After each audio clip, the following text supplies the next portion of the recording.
Queridos, a paz do Senhor, estamos aqui em mais um episódio do podcast Imersos, o Raso Não É o Seu Lugar. E o tema a ser abordado hoje é justamente esse que está na tela: uma igreja missionária em um mundo modernizado. E para falar sobre esse assunto tão pertinente e importante para os nossos dias, aqui está o reverendo, professor, pastor, presbítero e profeta e tudo que você imaginar de bom, o nosso querido irmão Fernando. Pastor Fernando, em primeiro lugar, eu quero te agradecer por ter aceitado o nosso convite de imediato.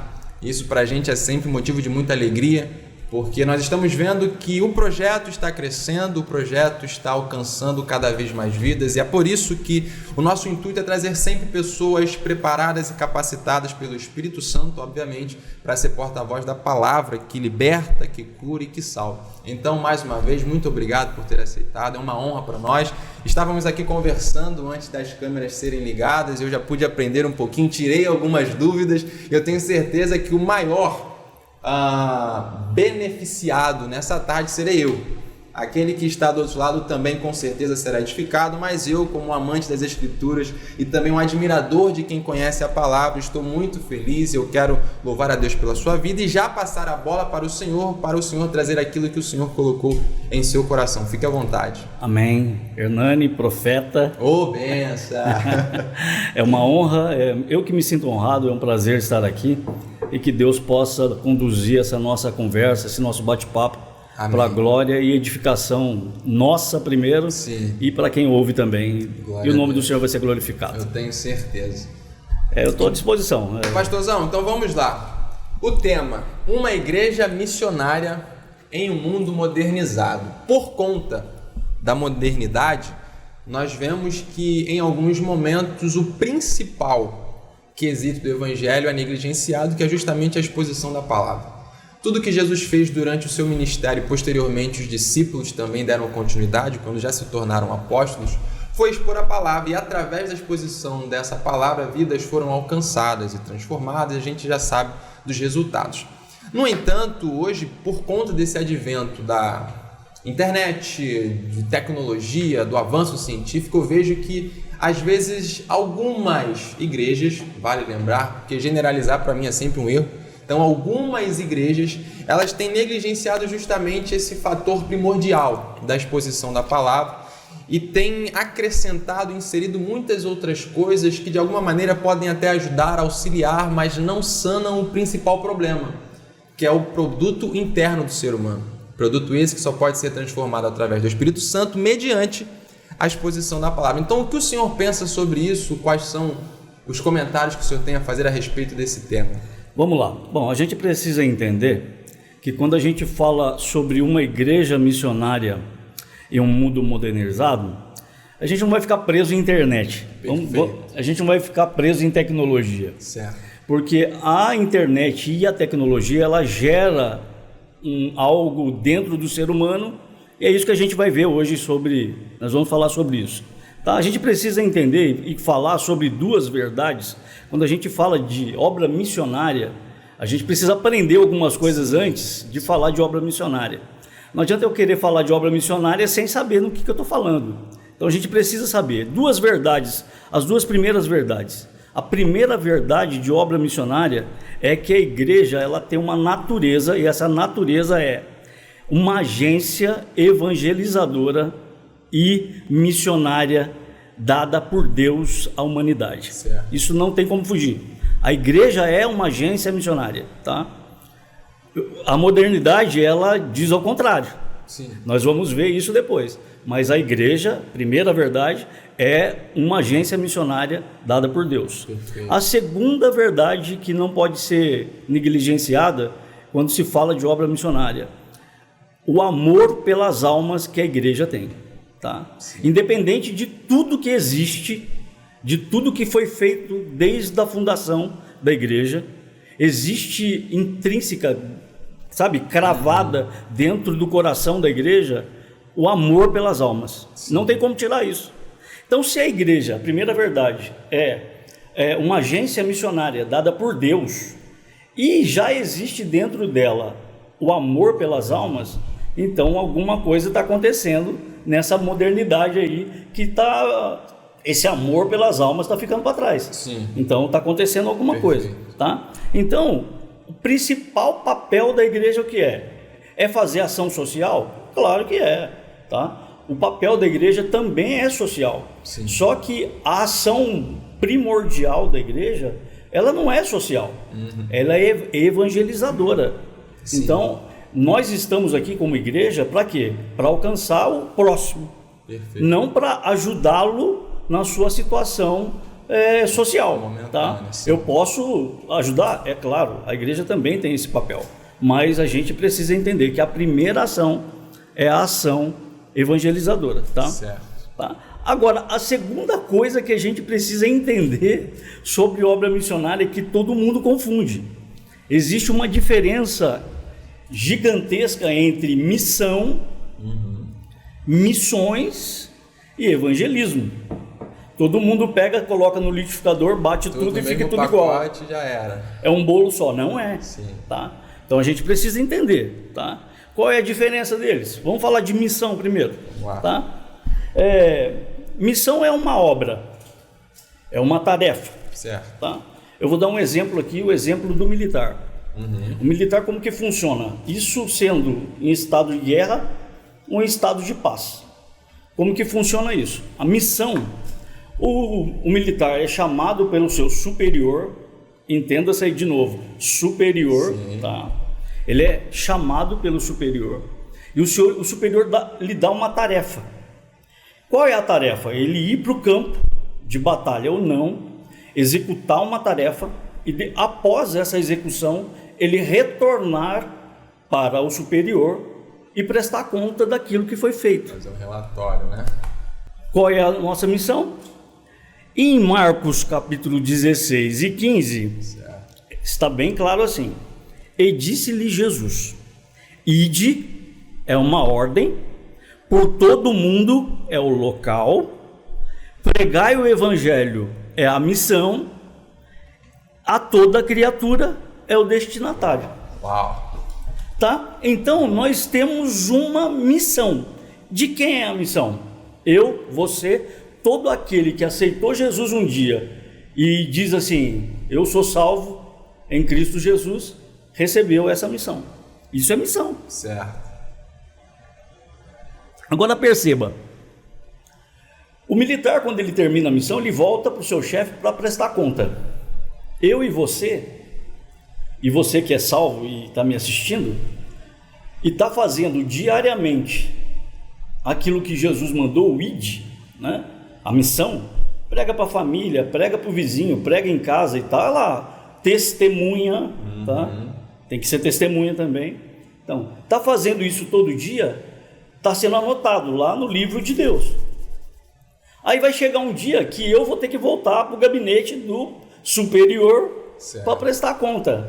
E eu vou chegar lá e vai ter duas sentenças: vinde benditos de meu Pai, Uau! apartai-vos de mim que eu não vos conheço. Então a missão é minha, a missão é sua. Certo. Não dá para alguém fazer aquilo que Jesus falou para mim. O ID é meu. Sabe, não tem como eu dividir ou compartilhar isso. É meu, entendeu? Então eu preciso fazer. Isso é missão. Uma coisa bem interessante, se você colocar no Google, lá no seu celular, assim, a diferença entre missões e evangelismo, tá lá, o próprio Google diz. E as igrejas misturam tudo e eu não sei como é que consegue, entendeu?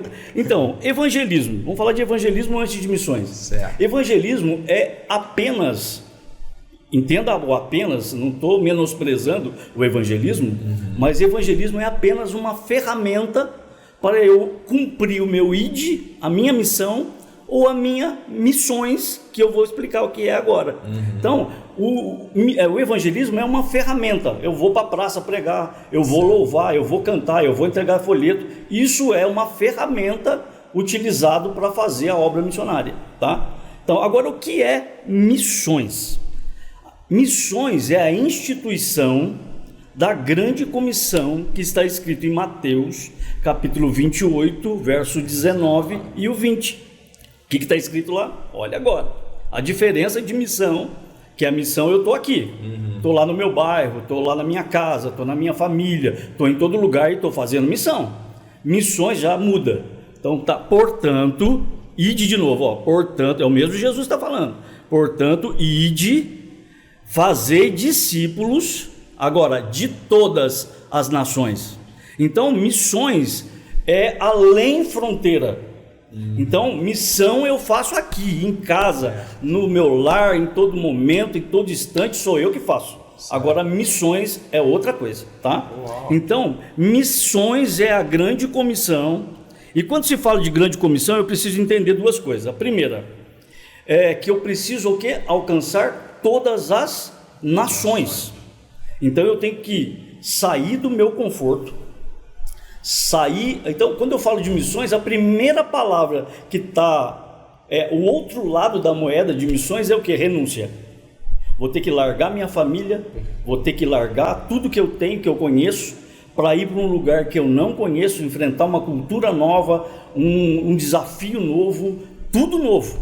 Para quê? Para evangelizar outros povos, fazer discípulos em outras nações, para que aqueles discípulos que eu vou fazer também vá para outras nações e o mundo seja alcançado até os confins da terra, entendeu? Então não é uma coisa, a diferença é muito grande.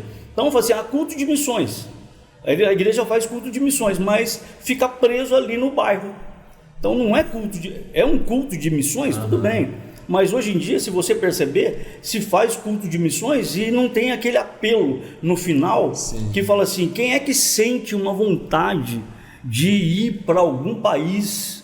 E eu tenho certeza, Hernani, que dentro de cada igreja existe um lá que Deus falou desde pequenininho, ele não sabe explicar o porquê, mas ele tem uma coisa lá pela Índia, lá pelos Estados Unidos, lá pela África, ele tem uma coisa dentro dele que já é o próprio Deus que levantou desde menino, mas que isso não é regado, não é estimulado, né? E se a igreja está abafando, isso aí não vai crescer, entendeu? Perfeito. Então é uma chamada específica para alguém, transcultural, entendeu? Sim. Então, um exemplo bem claro disso, e a gente pode falar assim, mas existe isso na Bíblia? Deus, desde o princípio, antes de Jesus instituir a grande comissão em Mateus 28, 19 e 20, se você ler Gênesis capítulo 12, do 1 ao 4, está escrito assim, ora, o Senhor disse a Abrão, não era nem Abraão ainda, sai da tua terra, da tua parentela e da casa do teu pai, para uma terra que eu te mostrarei, e far-te-ei uma grande nação, e abençoar-te-ei, engrandecerei o teu nome, e tu serás uma bênção. E abençoarei os que te abençoarem, e amaldiçoarei os que te amaldiçoarem, e em ti serão benditas todas as famílias da terra. E assim partiu Abrão, como o Senhor lhe tinha dito. Abrão, então, é o primeiro exemplo de missionário transcultural. Quando você estava falando aí... E o primeiro embaixador. E explicando a outra face da moeda de missões, automaticamente me veio justamente essa passagem em mente de Abraão. Porque ele fez exatamente aquilo que o Senhor falou. Ele saiu da sua casa, do seu conforto, né? A própria tradição vai nos dizer que ele era um homem abastado, ou seja, possuía posses, ele possuía, economicamente falando, tinha uma condição agradável. Só que a partir do momento que ele ouve a voz e é direcionado para um determinado lugar, ele não pensa duas vezes. Ele simplesmente se levanta e vai. É isso aí. Muito bom, muito bom. Pastor, me tira uma dúvida, porque agora eu fiquei com uma incógnita na cabeça. Vamos lá. A questão de missão e missões, eu entendi perfeitamente a diferença entre ambas.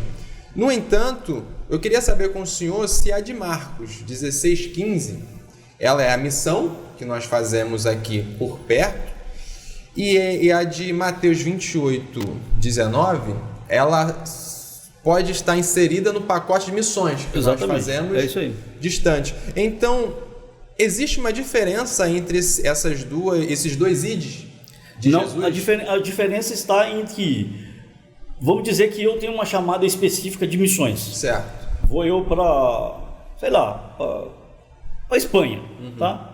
eu tenho uma coisa com a Espanha desde que eu nasci, por exemplo. Aí vai chegar um dia que eu vou para a Espanha, ok? Eu tenho que cumprir o ID, que é a minha missão. Certo. E tenho que cumprir missões para a Espanha. Já... Então, quem não tem chamada específica, que só tem o ID, ele vai orar, contribuir e ajudar a enviar. Certo. Né? Certo. Agora, quem vai, ele vai orar, contribuir e ir, entendeu? Então, você só vai cumprir missão. Certo. Você não vai para o campo. Agora eu vou cumprir missão e vou cumprir missões. Então tem pessoa que quando tem uma chamada específica, o peso da renúncia é muito maior do que aquele que só foi chamado para o ID. Entendi. Entendeu? Então assim, o ID, ele é o mesmo, só que com execuções diferentes. Execuções diferentes. Entendi. Pesos diferentes. Certo. Tá? Porque aquele que sai para fazer missões, um exemplo claro disso que o próprio João Marcos, que escreveu Ide por todo mundo, pregar o evangelho a toda criatura, no livro de Marcos, ele não suportou o campo missionário. Ele estava com Paulo e voltou. Entendeu? Esse negócio não é para mim. Deus revelou para ele, né? Ele escreveu o Ide, mas ele mesmo não suportou o campo. Então, vou ficar só no meu ID aqui. Isso, na verdade, vou ficar só na minha missão. Ali mesmo que ele escreveu, e de Mateus ele vou ficar só na minha missão e deixa missões para outro que tem. Paulo, Timóteo, entendeu? Deixa eles irem, porque não é para mim isso. Nossa, e o que o senhor acabou de falar agora também é muito interessante, porque a gente vê que tem muita gente encontrando dificuldades no desenvolvimento da sua chamada por acreditar ter sido chamado para uma coisa que de fato ela não foi. Eu acho que às vezes existe essa falta de maturidade para nós entendermos para que nós fomos chamados. A minha tese do mestrado foi a chamada, certo, a dupla chamada, o eco na voz de Deus. Uau. Então Deus nos chama, sim, mas existe um eco na voz de Deus. Não dá tempo da gente discorrer sobre isso aqui, fica para uma próxima, sim, tá? Falar sobre o eco na voz de Deus. Mas quando Deus fala conosco, tem a voz do homem que quer gritar junto e tem a voz do mal que também quer gritar junto. Então, aquele que recebe a chamada, ele tem que estar sintonizado para entender quem é Deus, sim, se é ele, o coração dele que está falando, ou se é o mal que está interferindo na chamada dele. Então, tem que se colocar na balança, pesar para você não tomar caminhos errados. Um exemplo bem claro disso, por exemplo, Deus chama alguém para a obra missionária, imediatamente ele se sente tão compelido a ir, que ele quer vender a casa, sair do emprego e deixar tudo para ir para a obra missionária. Só que quando Deus chama alguém para a obra, ele vai proporcionar no tempo dele, na hora certa, aquilo que ele deve ser feito, aquilo que vai ser feito. Certo. Então vai deixar o emprego, Deus vai arrumar uma situação e ele vai sair do emprego. Não vai sair porque ele quis sair do emprego. Sim. Ele vai vender a casa? Não, ele vai para a obra. Um dia ele pode voltar da obra. Exato. Então ele tem a casa dele, ele não precisa vender a casa. Então Deus vai preparar um lugar para ele ficar lá, ele não vai precisar vender a casa. Então tem muitos ecos dentro da chamada que interferem na obra missionária. Então isso é um perigo, terrível para quem tem a chamada. Por isso que quem vai para a obra missionária, ele tem uma ligação estreita com Deus. Tem que ter, né? Ele tem uma ligação estreita com Deus, porque ele sabe e reconhece aquilo que Deus fala. É exatamente isso que eu penso, porque na minha visão, o camarada que ele abre mão de tudo para seguir a voz do Senhor, ele tem que estar sintonizado e confiando inteiramente em Deus, porque é aquilo. Você vai fazer como Pedro fez, você vai pisar sobre as águas confiando somente numa palavra. Só que aí é aquilo, se o camarada deixar de se atentar para a palavra e começar a prestar atenção na realidade que está em volta dele, como Pedro fez olhando para o vento, para o mar, vai começar a afundar, irmão. Então o cara tem que estar o tempo inteiro em constante consagração, comunhão, vida com Deus alinhada. Perfeito. Porque senão o negócio fica estreito. Vou pegar esse gancho seu, de Pedro, para a gente entrar na modernidade. Vamos lá. A situação de Pedro. Pedro estava dentro do barco com quem? Com os discípulos, tá? Jesus vinha pelo mar. Quando eles estavam dentro do barco e Pedro fala para Jesus: se é o Senhor mesmo, eu quero ir aí também. E Jesus falou: você quer vir? Vem. Sim. Por quê? Então, se você está com fé suficiente para vir, então venha. Pedro foi. O chão virou concreto. O mar virou concreto. E ele começou a andar no mar, até que ele observou o barulho do vento. Né? O barulho do vento fala das nossas situações, da modernidade de hoje, que tira a nossa atenção daquilo que é o alvo, Jesus. Tá? Então, perceba isso. Quem estava dentro do barco? Os discípulos.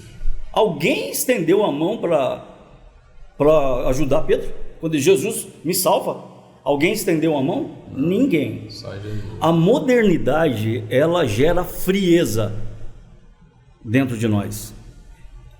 A modernidade, ela gera insensibilidade. Não é o problema da internet, não é problema de tecnologia, não. A modernidade, sabe, o espírito da modernidade, ela se chama insensibilidade. Eu posso ver alguém padecendo e não vou ajudar. E eu trouxe aqui, Jonas, tá? Livro de Jonas, ela tem 3 situações. Jonas capítulo 1 e o verso 5, tá? O verso 3 diz assim: Jonas se levantou para fugir de diante da face do Senhor para Tarsis, e descendo a Jope, achou um navio que ia para Tarsis. Pagou, pois, a sua passagem e desceu para dentro dele, para ir com eles para Tarsis, de diante da face do Senhor. Lá no verso 5 está escrito assim: então temeram os marinheiros e chamava cada um a seu Deus, e lançavam no mar as fazendas que estavam no navio, para o aliviarem para o seu peso. Jonas, porém, desceu para aos lugares do porão e se deitou, e dormiu um profundo sono. Aí, se você ver lá no capítulo 3, no 4, e o verso 1 ao 3, está escrito assim: mas desgostou-se Jonas extremamente disso, e ficou todo ressentido, e orou ao Senhor e disse: Senhor, não foi isso que eu disse, estando ainda na minha terra? Por isso me preveni, fugindo para Tarsis, pois sabia que és Deus piedoso e misericordioso, longânimo e grande em benignidade, e que te arrepende do mal. Peço-te, pois, o Senhor, tira-me a minha vida, porque melhor me é morrer do que viver. A modernidade é o espírito de Jonas, tá? Então, o que a gente pode falar sobre Jonas? Existe um conceito na sociologia que é modernidade líquida, já ouviu? Já. Tá. Quem desenvolveu isso foi o filósofo polonês Zygmunt Bauman, que é assim, ele diz respeito a uma época em que as relações, seja elas quais forem, elas são frágeis, fugazes e maleáveis como os líquidos. Sim. A Igreja de Cristo, em virtude da sua natureza e vocação, que é agência missionária e tem um amor pelas almas, ela precisa se atentar para um fato. Olha só, existe na obra missionária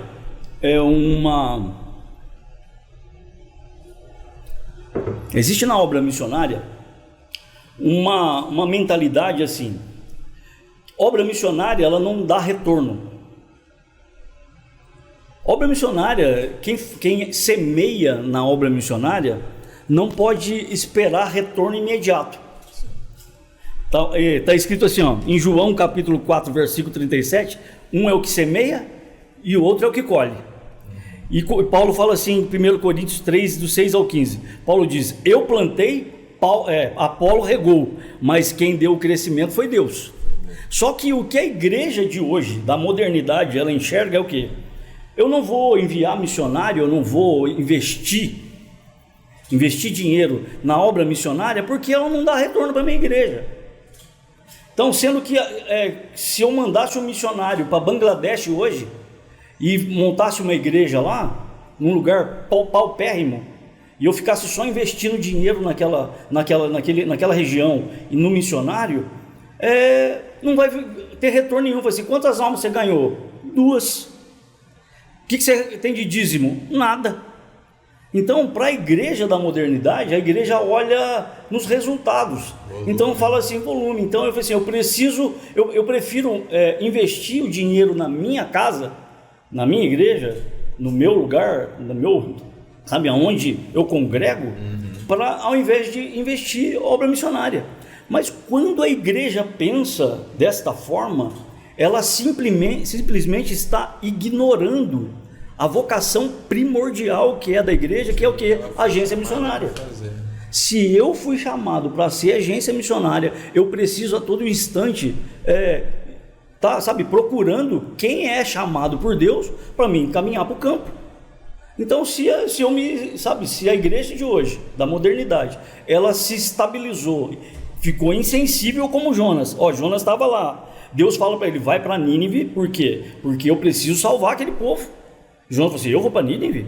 Eu sei quem são os assírios, inimigo do meu povo. O que eu vou fazer? Eu vou sumir. Vou ir lá, enfiar a mão no bolso. Eu não sei se tinha carteira naquela época. Abriu a carteira lá, viu quantos reais ele tinha e falou assim, eu tenho tantos reais aqui. Falei assim, me dá passagem para mais longe que tem aí. Então, deu para Tartessos no sul da Espanha. Então, ele foi para o lugar mais longe que o dinheiro dele dava para pagar. E o que ele foi? Insensível à voz de Deus. Isso está falando o quê? Nós falamos de chamada. Insensibilidade à chamada de Deus. É a primeira coisa que aconteceu com Jonas. Aí o que ele entra? Ele entra no navio, finca a cara lá no fundo, no porão do poço, do porão do navio, o navio lá, tudo a tempestade, e os marinheiros desesperados orando para os deuses dele, ele dormindo, profundo sono. Na Bíblia só fala 2 vezes de profundo sono, quando Deus deu profundo sono para Adão, para tirar a Eva dali, e agora profundo sono. Então ele está totalmente insensível à situação dos marinheiros. Ele podia ir lá falar com os marinheiros o seguinte, falei assim, olha, o meu Deus, ele pode nos livrar, mas não, ele está lá, insensível à voz, ao clamor dos marinheiros. Aí o que acontece? A gente já sabe a história, ele conta a história, lança ele no mar, o peixe pega ele, Deus dá ordem para o peixe, ele chega em Nínive. Aí Deus, ele prega a pregação mais curta da Bíblia, ainda 40 dias, se você não se arrepender, Deus vai destruir. Todo mundo se arrependeu, desde o rei até os animais, todo mundo. Aí ele fica irado. Olha a insensibilidade.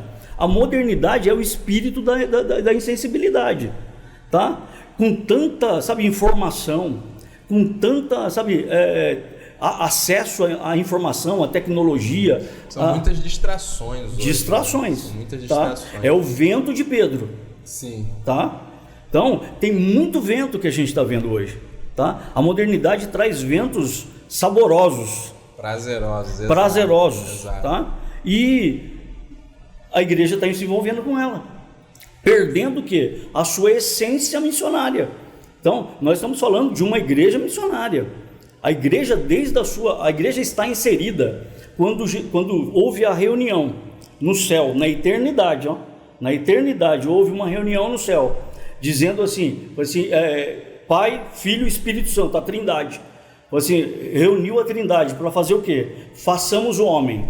Naquela reunião, lá na eternidade, antes de existir mundo, antes de existir homem, antes de existir tudo, naquela reunião que Deus, o Pai, Jesus e o Espírito Santo decidiram, projetaram a construção do homem, eles construíram junto o plano da redenção, a igreja e a obra missionária. Sim.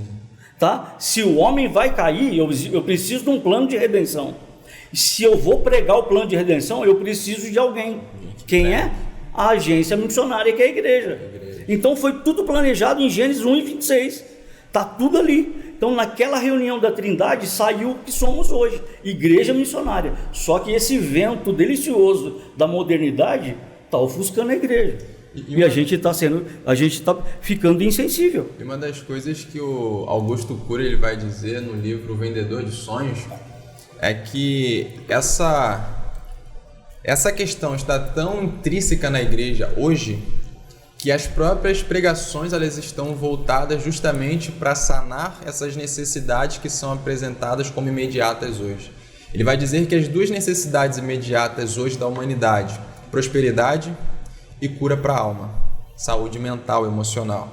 E hoje, quando nós olhamos para os pregadores de hoje, a gente vê que até as mensagens estão centralizadas nesses dois quesitos. Uma prosperidade financeira, que vai nos colocar em determinados patamares na sociedade, e também essa questão da cura emocional, porque o próprio escritor ele vai dizer que nunca se viu uma geração tão depressiva. Então assim, a gente vê que essas coisas que estão nos distraindo, automaticamente estão nos matando. Por quê? Porque aquilo que nos distrai nos tira do foco. O foco é Jesus, e a vida está em Jesus. Então, se eu me distancio daquilo que me dá vida, automaticamente eu começo a desfalecer. E o que é que essas distrações estão fazendo? Justamente fazendo com que nós desfaleçamos. E aí nós vemos que a depressão tem tomado conta até mesmo de crentes, coisas que outrora não era tão comum, também não era tão falado, mas não era tão comum. Então a gente vê que aquilo que era para de alguma forma auxiliar o ser humano a conseguir curtir, a ter prazer ou alguma coisa do tipo, está na verdade fazendo com que ele se sinta cada vez mais sozinho, tenha cada vez mais dificuldade em se sociabilizar, tenha cada vez mais dificuldade em lidar com as frustrações. E quando eu olho para a Bíblia, o próprio Jesus vai me instruir dizendo: em verdade vos digo, no mundo tereis aflições. Irmão, se vira, vai ter problema, vai ter luta, mas aquele que estiver nele é mais que vencedor. Só que justamente por conta desses ventos que distraíram Pedro, esses ventos que estão distraindo alguns membros da igreja têm justamente feito com que eles percam o olhar do alvo. Perdendo o olhar do alvo, são levados pela sua realidade. A realidade, na maioria das vezes, nos direciona para caminhos que o seu resultado apresenta a morte. Isso aí. Então esse é o ponto. Eu vejo que, primeiro de tudo, carece hoje a igreja de termos mais pessoas como o Senhor que trabalham em cima desse quesito, apresentando de fato qual é a raiz, a essência, o cerne da igreja. Missões. Isso aí tem que ser o cerne da igreja. Só que hoje em dia, eu vou dizer por mim, eu tenho 25 anos de crente, pela misericórdia de Deus. Amém. E dificilmente eu presenciei, por exemplo, um estudo na igreja, no culto de ensino, de doutrina, sobre missões. Eu comecei a entender um pouquinho como quando eu comecei a estudar teologia. E a gente lê aqui, lê ali, só que ainda assim, uma coisa é nós conhecermos a teoria, outra coisa é a prática. Exatamente. Uma coisa é nós estudarmos os livros, outra coisa é nós ouvirmos de pessoas como o Senhor, que além de conhecer, também tem experiência, é o conhecimento empírico. Então assim, é necessário nós vermos mais pessoas se levantando para falar sobre esse tema. E para coadunar com isso, também é necessário que existam pessoas pregando sobre esse tema. E é justamente, pelo menos ao meu ver, que a falta desse tema sendo abordado nas igrejas é o que tem produzido cristãos ignorantes. E quando eu digo ignorante, não estou utilizando um quesito pejorativo. É porque falta de conhecimento. Falta o conhecimento a respeito desse assunto. Então, se falta conhecimento, se eu não sei como fazer, eu não vou fazer. Exato. E é o que, pelo menos... Errais por não conhecer. Exato, é o que acontece hoje. Na verdade, quando a gente pensa no que a igreja deixou para trás, é justamente essa situação. Quando a gente fica oferecendo, ajuda psicológica dentro da igreja, ao invés de oferecer Cristo como a cura para a alma, entendeu? A gente cria dentro da igreja Jonas. Sim. Um monte de Jonas insensíveis a tudo, inclusive a si mesmo. Exato. Ele é insensível até a ele mesmo, tá? Então, porque ele não está nem aí do que está acontecendo no mundo e muito menos, o que vai acontecer comigo. Porque se eu sou insensível para o que está acontecendo no mundo, isso vai me afetar, entendeu? E se eu não estou prestando atenção no que está acontecendo na jornada da igreja, isso também vai me afetar, ok? Sim. Nicolau Ludwig, ele foi um líder do movimento missionário chamado os Morávios. Ele disse assim que cada cristão deve entregar-se totalmente a Cristo para trabalhar em qualquer lugar do mundo e com total amor à família humana. Sim. Isso mostra para nós que a igreja ela tem um papel fundamental em semear dentro do coração das crianças, principalmente, tá? Essa questão missionária. A igreja da modernidade, ela precisa acordar para o fato de que as crianças que estão dentro da igreja hoje serão os futuros pastores, líderes e também os missionários. E como que a criança de hoje vai querer ir para o campo se a igreja não fala de obra missionária?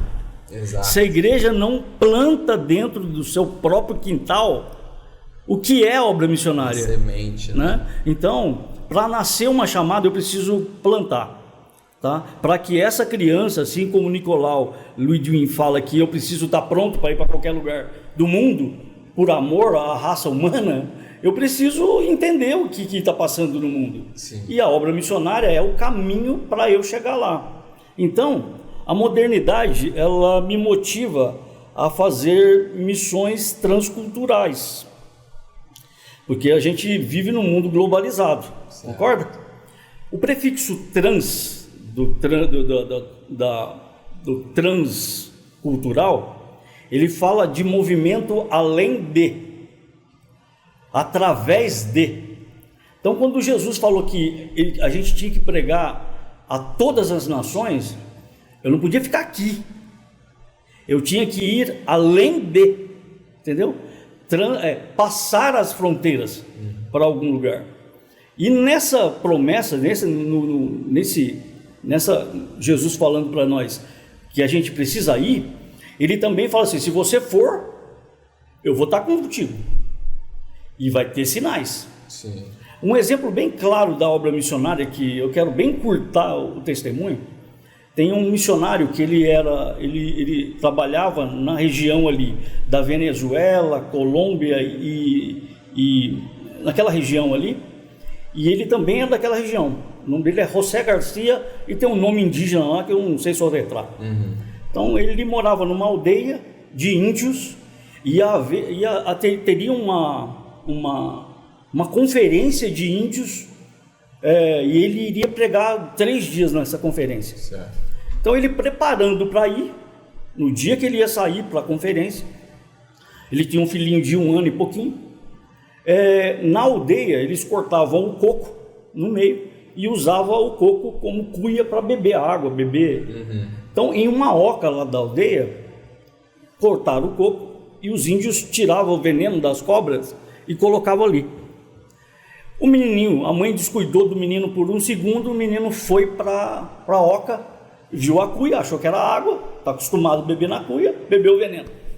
Ficou roxo na hora do missionário sair para ir para a obra, e a esposa com o neném praticamente quase morto já no braço, e ele precisando ir para a obra. E agora?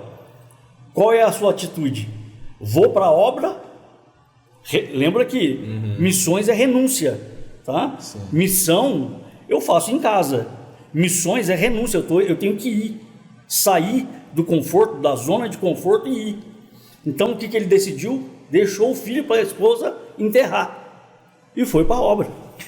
3 dias pregando, uma glória. Milhares de índios aceitaram Jesus, da Venezuela, Colômbia e Nicarágua, dos lugares que todos que estavam ali aceitaram Jesus. No dia que ele foi voltar, estou resumindo, tá? O dia que ele ia voltar para casa, ele orou assim: Deus, me dá força para eu encarar a minha esposa, porque eu larguei meu filho com ela nos braços para ser enterrada, para vir fazer a tua obra. Isso me machuca por dentro, sabia? Aí ele pega a voadeira, né, que é o barco que eles andam ali naquela região do Amazonas ali, né, e pega o barco e vem. Quando ele ia chegando na aldeia dele, havia uma curva no rio e um barranco alto assim. E quando ele chega perto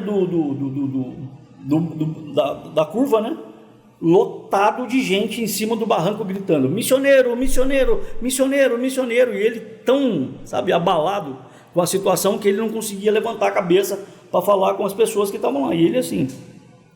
Aí até que eles entenderam que ele estava, né, triste, né? Aí começaram: tua esposa, sua esposa, né? Aí ele levantou a cabeça e ela com o filho vivo. Enquanto ele fez a obra, Deus ressuscitou o filho. Uau. Então essa palavra de ide por todas as nações, que eu estarei convosco e haverá sinais, é real na obra missionária. Só que a igreja da modernidade é insensível, ela se esqueceu desse detalhe. Então nós preferimos plantar aqui ao invés de ver a glória de Deus lá. Então, enquanto nós estamos perdendo a essência, que é pregar o evangelho a toda criatura e ver o resultado, não só na transformação de vida, mas ver sinais que nos acompanham. Então a igreja de hoje vai ser: cadê o milagre? Cadê as pessoas? Cadê os paralíticos andando? Eu era criança, eu ia na igreja, aqui inclusive em Lorena, eu vi. Meu avô me trouxe aqui em Lorena, numa campanha de um missionário que vinha aqui de fora, acho que era americano, alguma coisa, e eu vi a pessoa na cadeira de roda, sair da cadeira de roda e andar. Cadê? Então a gente está perdendo essa essência. A insensibilidade está entrando o vento da insensibilidade está entrando tão fortemente na nossa igreja. Eu falo igreja porque são milhares hoje, né? Então, dentro da igreja, que nós estamos perdendo, sabe? A gente não vê mais. Estamos dizendo para Deus assim, esse pouquinho, sabe, a aguinha na canela, para mim tá bom, é o suficiente. Eu não quero mais mergulhar no oceano do Espírito, porque não precisa. Para mim já está suficiente, sabe? A modernidade, esse conforto, essa zona de conforto que a gente vive, tá bom para nós. Só que a essência do evangelho é isso: é ir além fronteira, renunciar àquilo que eu vivo em prol daqueles que estão no campo. E alguém pode falar assim: nossa, mas fazer obra missionária é muito difícil. Irmão, olha, como alguém investe no campo missionário? $50. $50 é para você manter um missionário na África, dá R$250. Qual igreja não consegue? Não tem R$250 para manter um missionário na África?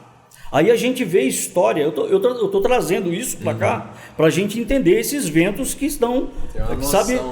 Que está acontecendo com a modernidade. Olha só, assim, por exemplo, a gente manda um missionário para o Amazonas e paga um salário mínimo para ele. Vou chutar aqui R$1.600, tá? Eu pago R$1.600.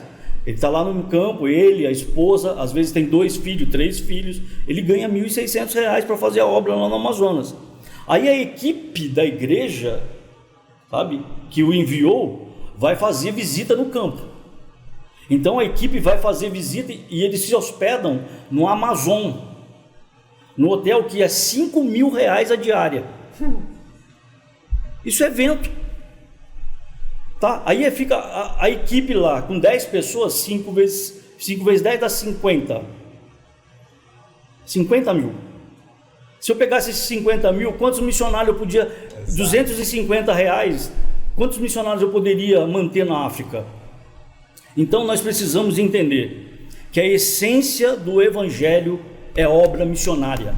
Isso aí cai Não existe outra obra dentro da igreja que seja mais essencial do que ganhar a alma para Jesus e cumprir o ide por todo mundo e ide evangelizar todas as nações. Porque se eu me afastar disso, não sou eu que estou me afastando da obra, é Deus que não vai cumprir aquilo que Ele prometeu na nossa vida.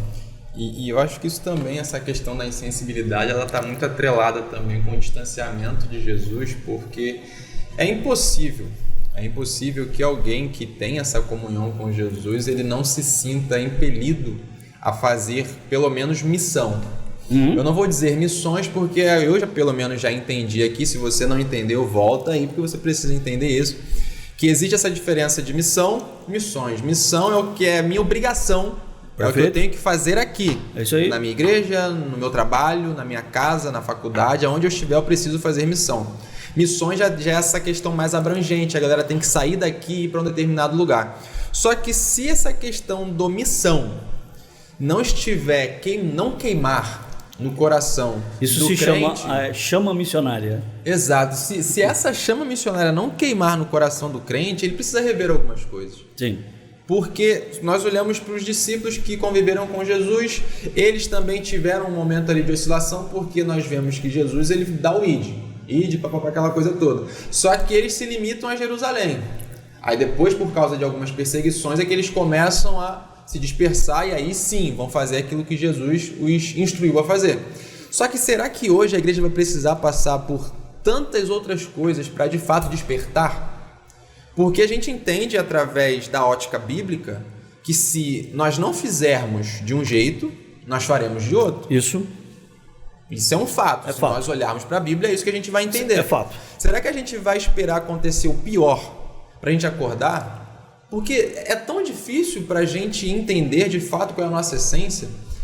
Justamente essa questão dos ventos, e é uma coisa que tem, principalmente nos últimos dias, me incomodado. Por conta desses ventos, nós vemos muitas pessoas que tinham um ministério frutífero desfalecendo, porque estão muito preocupadas com as coisas que estão acontecendo à sua volta. Aí ele se preocupa com o carro que ele deseja comprar numa determinada época, com uma casa que ele quer. E eu acho que muito disso tem a ver com a questão das redes sociais, porque através das redes sociais nós passamos a ter acesso à vida de outras pessoas. E isso deflagrou no ser humano aquilo que para mim é a raiz de todos os males do século XXI, a comparação. Isso para mim é um câncer, porque por se comparar com o outro, eu deixo primeiro de agradecer por aquilo que eu tenho. Perfeito. Agradecer por aquilo que o Senhor já me proporcionou, agradecer pelo fato dele ter me tirado de determinados lugares e ter me colocado em outros determinados lugares. Então aqui já começa a ingratidão. Segundo, eu começo a desejar aquilo que não é para mim. Tem coisas que é para o Senhor, tem coisas que são do Senhor que eu não vou ter, eu não vou receber e tá tudo bem. Só que o problema é hoje nós estamos medindo a nossa vida com a régua do outro. É isso aí. E aí a gente vê que o camarada olha, poxa, mas fulano tem um ministério legal, bacana, é isso que eu quero para minha vida. Só que não é isso que Deus quer para a vida do camarada. Perfeito. E aí quando ele não consegue obter os resultados do vizinho, o que é que ele vai pensar? Ah, não quero mais. Porque hoje a galera, e eu digo no geral, eu digo com um certo conhecimento de causa, pelo fato de lidar com muitos colegas que pregam aquela coisa toda, tem muita gente mais preocupada com o resultado do que com a execução. E aí trazendo assim para o âmbito que eu convivo, né, para o meu nicho aqui.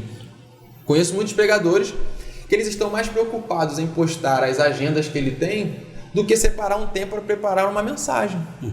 Ou seja, ele está preocupado com o resultado, mas está negligenciando a execução. Então, assim, quando nós agora trazemos isso para o seio da igreja, nós vemos que as pessoas estão muito preocupadas com aquilo que elas têm ou virão a ter futuramente, mas estão negligenciando aquilo que elas devem ser. Ou seja, eu estou ocupado pensando no que eu quero ter e deixando de lado o que eu preciso ser. E é isso que tem disseminado essa, pelo menos na minha visão, eu posso estar errado, mas eu não sou dono da verdade, mas isso na minha visão é o que tem disseminado essa insensibilidade. Os meus olhos estão tão focados naquilo que eu quero no âmbito terreno, que eu não tenho permitido que o Espírito Santo trabalhe em mim, desenvolvendo em mim as características que me tornem semelhantes a Cristo. E a gente olhando para Cristo, é impossível nós não vermos essa sensibilidade, essa compaixão. Quantas vezes Jesus deixou de fazer, ou melhor, Jesus deixou de fazer aquilo que ele iria fazer para atender a multidão. Quantas vezes ele se ausentou da multidão para ter um particular com o Pai, chegou a multidão atrás dele, ele largou tudo, eu vou atender. É isso aí. Então assim, na minha visão, o ser humano que tem essa comunhão com Cristo, ele deve se sentir impelido a tentar ser parecido com Cristo no tocante à compaixão com o seu próximo. Obviamente nós vamos falhar em muitas coisas, só que se eu passo na rua, eu vejo um camarada pedindo um pão, eu não vou dizer o camarada pedindo dinheiro, que isso eu também não posso falar porque eu não dou. Já dei muito, mas hoje já não dou mais, porque já me frustrei com algumas coisas. Mas a minha esposa é prova, hein? Ainda bem que você está aqui, né? Agora, ainda bem que você está aqui, minha esposa é prova. Eu não consigo, Ney, diga, eu não consigo passar e alguém chegar para mim, ela pode estar com o cheiro do que for, com a aparência do que for. Se essa pessoa me pedir um alimento, eu não consigo dizer não. Eu não estou dizendo isso para me vangloriar não, porque às vezes eu faço, depois eu fico pensando, rapaz, será que ele realmente estava precisando? Será que isso, aquilo? Só que a minha parte, eu entendo dessa forma, eu tenho que fazer. Independente se eu tenho que fazer. Então, na minha visão, o crente, não vou dizer o incrédulo, o crente, que ele olha para o camarada padecendo, dizendo para ele que quer um pão e ele só olha e ignora, varão, tem que se converter de novo. Tem que se converter. Porque isso é um sinal gritante de que a sensibilidade que deveria estar inserida nesse coração, ela não está. Se eu não sou sensível com um camarada que precisa de pão, eu vou ser sensível com o quê? Então, assim, essa é a denúncia que eu faço, não só para a minha igreja, pelo amor de Deus, não, isso não se limita a Del Vila Passos, não, mas é no geral porque eu já presenciei situações onde eu estava comendo com algumas pessoas, chegar alguém e pedir um pouco de, sei lá, aquilo que nós estávamos comendo, um copo de refrigerante, a pessoa só olhar, às vezes mandar embora, pessoa que é crente. Então, assim, o incrédulo fazer isso, tudo bem, é um incrédulo, eu não espero nada de bom dele. Agora, o crente, que deve ter uma vida pautada na palavra e deve tentar. Precisamos ser testemunha, né? Exato, ele deve tentar seguir aquilo que Cristo fez e principalmente aquilo que ele ensinou. Irmão, isso aí para mim é primordial. É um forte indicativo de que nós precisamos rever muitas coisas. Falando de obra missionária e pegando o contexto de Paulo, quem estava ali na época? Paulo, Timóteo, João Marcos e Demas. Sim. Paulo e Timóteo continuaram na obra. João Marcos voltou porque não conseguiu. Agora, o pior de tudo foi Demas, que amou mais as coisas desse mundo e abandonou tudo. Então, quando a gente fala de obra missionária, nós precisamos entender que nesse contexto, nesse bolo, vai ter o Paulo, vai ter o Timóteo, vai ter o João Marcos e também vai ter o Demas. E todos eles debaixo da asa do Onipotente. Então vai chegar a hora que você vai ver a pessoa indo embora. Sim. Por quê? Porque não aguentou a pressão da obra missionária. Mas ele continua na presença de Deus, como foi o caso de João Marcos. Agora tem hora, o pior de tudo é a pessoa abandonar e sair da presença de Deus por causa das coisas, desse saboroso vento da modernidade, né? Então olha lá fora e vê o sucesso de alguém e acha que o sucesso de alguém vale mais do que estar na presença de Deus, tá? Então, quando a gente fala dessa situação de uma igreja missionária em um mundo modernizado, a gente precisa entender que existe uma urgência da igreja se conscientizar de que a pregação é para ontem, tá? A Bíblia fala que eu tenho que pregar tempo e fora de tempo. Sim. Parece que já está fora do tempo, tá? Porque você olha para fora da janela, eu gosto dessa expressão da filosofia, tá? De você olhar para fora da janela da sua vida, tá? Você olha para fora da janela e você vê que lá o mundo está sendo destruído.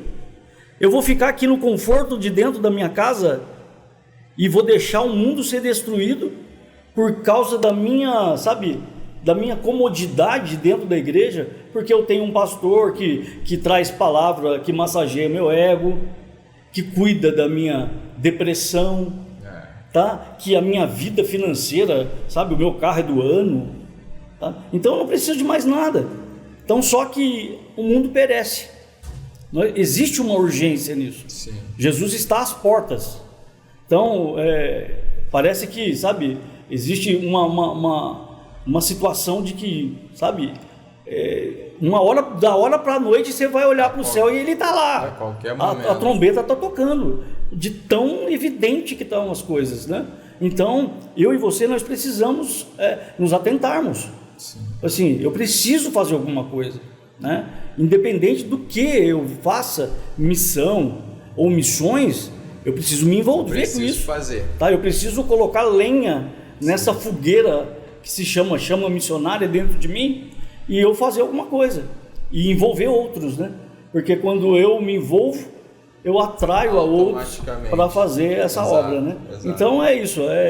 Eu acho que quando Deus ele nos chamou para fazer essa obra tão linda que é pregar o evangelho, ele nos capacitou também. Sim, tá? sim. Mesmo a gente vendo essa, infelizmente, decadência, eu vi um vídeo essa semana de uma estatística de que o evangelho são de 22 a 30% de evangélicos no Brasil, 42 milhões de evangélicos. Aí ele fala desse jeito, fala assim, desses 22%, nem 5% experimentaram o novo nascimento. Isso é uma tristeza. Infelizmente, Tá? é uma tristeza, mas acompanhada também de uma realidade, né? A verdade é essa. Infelizmente. Mas, pastor, vamos lá. E já está passando a hora, o pessoal já está me cobrando ali. Mas agora, nós diagnosticamos um problema que está instalado no seio da igreja. Isso aí é fato, e ainda que nós não falássemos, qualquer pessoa que olhar conseguiria enxergar. Mas agora, como é que nós podemos mudar esse cenário? Como é que nós podemos conscientizar ou voltar a fazer aquilo que não deveria ter saído de moda, não deveria ter saído do púlpito e não deveria ter saído do coração e do sermão dos pregadores? A questão da urgência da obra missionária. Como é que nós podemos fazer isso? Vou voltar para Paulo, tá? Paulo diz assim, sede corajoso, hein? Pensa num homem corajoso. Sede meus imitadores, assim como eu sou de Cristo. Alguém falar assim, olha para mim, que você está vendo Jesus, não é pretensão, nem vaidade, é um ato de coragem. Consciência. Porque Paulo tinha uma consciência do seguinte, ele falava assim, ai de mim, se eu não pregar o evangelho. O que ele queria dizer com isso? Falei assim, se o evangelho que me alcançou fez na minha vida o que ele fez, olha quem eu era, olha quem eu sou. Se o evangelho fez isso de mim, eu não posso ficar com isso para mim, eu preciso dividir, eu tenho que dar um pedaço desse bolo para alguém. Então eu volto para a filosofia. A filosofia fala que se eu não posso mudar o mundo, mude a si mesmo. Então a igreja tem que fazer o quê? Eu não consigo mudar a igreja. Mude você. O dia que você puder falar como Paulo, você ser de meus imitadores, como eu sou de Cristo, fala assim, o que é imitador? Já viu aqueles... tem lá na Disney, tem um cidadão lá que ele é famoso, um gordinho, que ele é o sombra. Então as pessoas vão andando, ele vai andando, sabe? Em São Paulo, na Praça da Sé tem um sombra lá, famoso também. Então tudo que o cara faz, ele faz também. Ser imitador é ser sombra. Então Paulo era a sombra de Jesus. Eu preciso ser a sombra dele. Então quando eu estou na sombra do Onipotente, Deus muda a minha vida. Alguém vai olhar para mim e eu quero ser igual a ele. Sim. Aí a chama vai se espalhando. É um efeito em cadeia. É um efeito em cadeia. Você não põe fogo numa mata e você acende na grama e já está lá na árvore. Não. Sim. Você acende ali, o vento vai levar a chama. E vai levando, vai levando, vai levando. Quando você vê a floresta inteira está incendiada. Tem que acontecer em mim. Começa em algum lugar. Tem que acontecer em mim. O dia que eu falar assim, eu tomar a decisão, eu falei assim, hoje eu vou cumprir o ID de Jesus. A chama precisa ser acesa dentro de mim. Sim. Eu vou acender alguém. Glória a Deus. E um dia a igreja vai estar acesa. A floresta inteira vai pegar fogo. E o nome do Senhor vai ser glorificado. Que bênção. E isso para mim foi muito importante, pastor, porque... Agora eu vou relatar, vou testemunhar aqui, Ney. Tô gostando da brincadeira. Mas de uns tempos para cá, principalmente depois que eu li um livro, O Avivamento do País de Gales, as minhas orações passaram a ser justamente esse pedido por um avivamento em mim. Em mim. E é muito comum também nós orarmos por um avivamento coletivo, aquela coisa toda, né? O que todo mundo tem o sonho de ver e vivenciar. Só que através da leitura desse livro eu percebi que o avivamento ele primeiro começa na parte de dentro e depois ele vai partindo para fora e se juntando com outros, enfim. Só que eu tenho orado por isso, para que o Senhor avive a mim. E eu tenho vivenciado algumas coisas diferentes e todas as vezes que eu falo sobre essa questão de missões, eu fico muito incomodado, mas incomodado não no sentido de não gostar do tema, mas de ver que eu preciso melhorar. E esse bate-papo para mim está sendo muito bom, porque enquanto o senhor vai falando, eu já vou pontuando aqui alguns pontos que eu observo que eu preciso melhorar. E para resumir, o resultado disso é entender que se eu quero que o avivamento aconteça, eu preciso ser o primeiro avivado. Isso corrobora com o que o senhor falou agora. A fogueira começa em mim. A fogueira precisa começar em mim. Então, assim, eu quero, antes de nós caminharmos para o final, pedir para que o Senhor nos dê aqui um conselho, para mim, para quem está nos assistindo, o que é que nós podemos fazer para que essa transformação ela aconteça em nós. O que o Senhor acha? Porque para mim ficou muito claro. Se eu quero fazer com que a igreja se conscientize da sua natureza, que é missões, eu preciso primeiro conscientizar a mim mesmo. E essa conscientização não pode ficar apenas no intelecto, mas ela deve também ser externalizada através das minhas ações. Como é que eu consigo, de fato, alcançar essa transformação interna? A lei tinha 10 mandamentos. Sim. Jesus chegou e diminuiu para 2. O primeiro, preciso amar a Deus. E o segundo, amar ao próximo, que é igualzinho ao primeiro. E eu não posso amar a Deus se eu não amo o meu próximo que eu vejo. Como que eu mudo a mim mesmo? Mudando a minha visão. Eu preciso eliminar a síndrome de Jonas da minha vida. Deixar de ser insensível à minha chamada, ao meu próximo e ao que Deus vai fazer, o resultado. O que está acontecendo na humanidade? A humanidade está desesperada. Vou dar outro testemunho. Eu preguei, eu trabalhava com uma pessoa e ela muito problemática. E eu estava trabalhando numa sala e estava reformando a minha sala na prefeitura, e ele vinha falar comigo e eu comecei a pregar para ele a palavra, e ele sentava no chão todo sujo, ele com aquela roupa toda linda, sabe? Se vestia muito bem e sentava no chão, na sujeira ali, para me ouvir. E eu falava de Jesus para ele, que Jesus era o único que podia. O que Paulo sentiu, né? Se Deus fez para mim, Ele pode fazer para você, né? E ele chorava. Aquele pó daquela madeira que estava no chão ficava todo cheio de lágrima dele ali, sabe? E eu pregando para ele ali. Eu preciso me colocar no lugar daquela pessoa que eu prego. A insensibilidade não deixa eu olhar o próximo como a mim mesmo. O próximo é aquele lá. É aquela situação que você falou. A pessoa vem pedir alimento e eu não me coloco na situação dela. Agora imagina alguém que a alma clama. Não estou falando de necessidade, sabe, monetária, social, nada disso. Mas que a alma clama. Religião é o quê? Eu tenho uma definição minha, né? De professor Fernando Pereira. Então eu tenho uma definição. Religião é o quê? É a busca do homem para preencher o vazio que existe em si mesmo. Então, pode procurar tudo que for no mundo, não cabe aqui dentro. Não vai passar. A única coisa que preenche é Jesus. Então, quando eu entendo que a alma que está lá fora clama, necessitada para preencher o vazio da sua alma, e eu me coloco na posição dela, eu preciso estar lá. Eu preciso ir lá. Eu preciso fazer alguma coisa. Então, meu conselho é o quê? Antes de você fazer qualquer coisa na vida, se coloque na posição do outro, do próximo. O que ele está passando?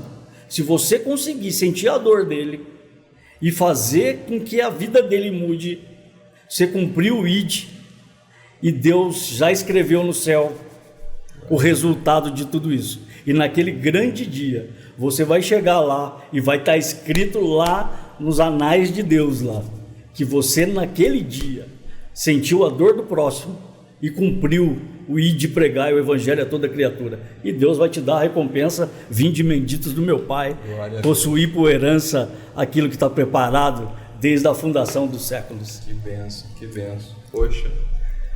Galera, infelizmente, estamos chegando para mais um final de episódio. Confesso que por mim eu ficaria aqui mais tempo.